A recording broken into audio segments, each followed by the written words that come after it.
And we need to think about why the founders of Europe decided on a European Union. Because there are cultural differences. There are different ideologies still.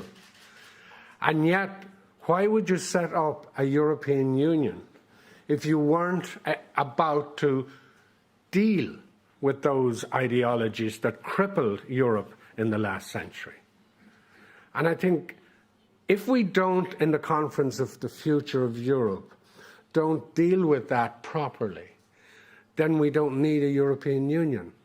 We just go back to 27, 28, or whatever number of countries and let each fight their own ideology out. And we go back to a place which caused the carnage of the last century. And I think there's a little bit of us forgetting that. So I agree with President von der Leyen when she talks about learning some fundamental lessons. The first one, it highlighted the importance of press freedom. And can I say, I spent 7 years on the Irish National Council for Press. And I have to say it was one of the most learning experiences, because I learned from the editors and the people and the journalists who write the newspapers, their perspective, but I also learned from the public perspective who received the news. And you know, you really do have to ask the question, how do you define press freedom? Secondly, it reveals that even in the EU, these rights are fragile. We've seen that time and time again. And thirdly, the group of you here, many of you come from civil society organizations. It often falls to civil society organizations to fight for the kind of freedoms that we treasure, that we believe in. When you think about it from a journalistic perspective, the fact is that in the EU, since 2015, some 16 journalists were murdered. It's an extraordinary figure in the EU. You think this belongs to the third world or to countries where law and order doesn't matter. But as you can see, law and order has its fragile times in our European Union, despite all its values and despite all its protections. So equally shocking are the increasingly verbal, physical threats, some of them even delivered from a legal perspective. And I think that changes the kind of freedom that our media and our journalists, particularly the print journalists, have to live with on a daily basis. Because let's face it, if you're a journalist, you're also a human being. You have family, you have people you love. And if there are insidious threats, whatever they are, coming into your home, that affects you. You're a human being. And the question you have to ask as a journalist, are you enjoying the protections that you need to? Because you do need higher protections than the normal citizen, because you are more vulnerable. And it is a real question that I hope that this panel will look at as we go through the day.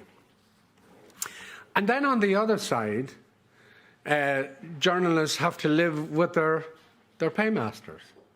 So you have increasingly, in the modern capitalist age, for want of a better word, monopolies beginning to form.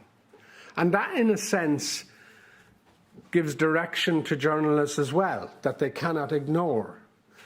And if you live where I live, beside the United Kingdom, through the Brexit referendum, it was extraordinary how the leading owners of newspaper industry in particular led that Brexit. And it was extraordinary to have to sit and view on a daily basis the absolute lies and fake news that were told during that referendum. And perpetrated, I have to say, by a print media that was clearly not even apologetic as to the interest that was driving it. So I suppose I'm outlining two fundamental difficulties faced by ordinary journalists. One, the threats and all of that, and in some cases loss of life. And two, threats to their livelihood, because if a newspaper has a particular perspective linking to its owner, well then that's what you must report. And that is a major challenge for modern journalists of today. I suppose looking at the way forward, we in the European Economic Social Committee produced a really good opinion, Securing Media Freedom and Diversity in Europe. Rapporteur was Mr. Christian Moos of Germany, who is a member of my group. And at the starting point, we must agree, and in this opinion, that the EU has a moral obligation to enforce EU values functioning liberal democracies and the rule of law. And perhaps now more than ever, European institutions and civil society organisations need to take up that challenge. Because, as I said, the journalists and the media who really believe in freedom need that protection. And they need more protection than the normal citizen because of that.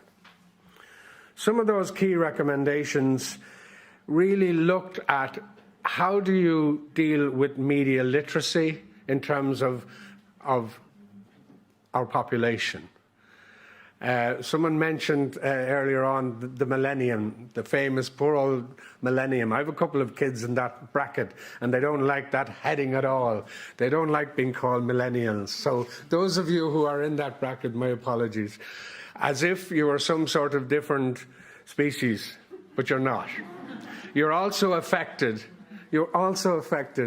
by the media that comes in front of you. And of course, social media is the big one. So how do we manage media literacy in our education systems? We really have to look at that. We really have to say that we cannot just expect it to happen naturally. We have to ask ourselves, if we are a part of this European Union, if its values are important to us, then we have got to ask ourselves, well, what are we doing about at least teaching and bringing knowledge to all young people who have to deal with such a multifaceted platform of media at the moment. Another thing we recommended in that opinion was a ban on strategic lawsuits against public participation, otherwise known as SLAPs. These aim to censor, intimidate or silence media through legal costs or, as I said, simply fear. That particular mechanism, SLAPs, should have no place in the European Union if we really believe in freedoms. Another recommendation, and this is key, is that the EU must support impartial national public broadcasting companies. I'm just wondering, do we have any impartial public broadcasting companies? Maybe you can answer that question, the experts, later on. Because really, you do have to look far and wide to find the pub. We all know in the United States, it's pretty clear. You have Fox News and you have CNN. Okay, that's it. You know, you don't have to figure out which is which or what's what. You just know one is completely right-wing and the other one has gone very much to the other side, probably forced by Fox. But at least you know, if you look at one of them, that's where you stand probably. Whereas I remember I was in Mississippi in the year of Trump, during the campaign, when I discovered I should have put a bet on it, because I was told in no uncertain terms Trump was going to win that election. And coming from, you know, liberal Europe and all of that, I thought, this is nuts. There's no way Trump can win the election. And most of us in Europe thought that.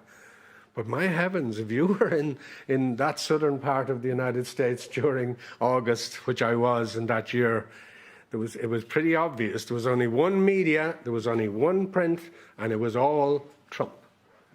And don't tell me that didn't influence how that election worked out. It was extraordinary.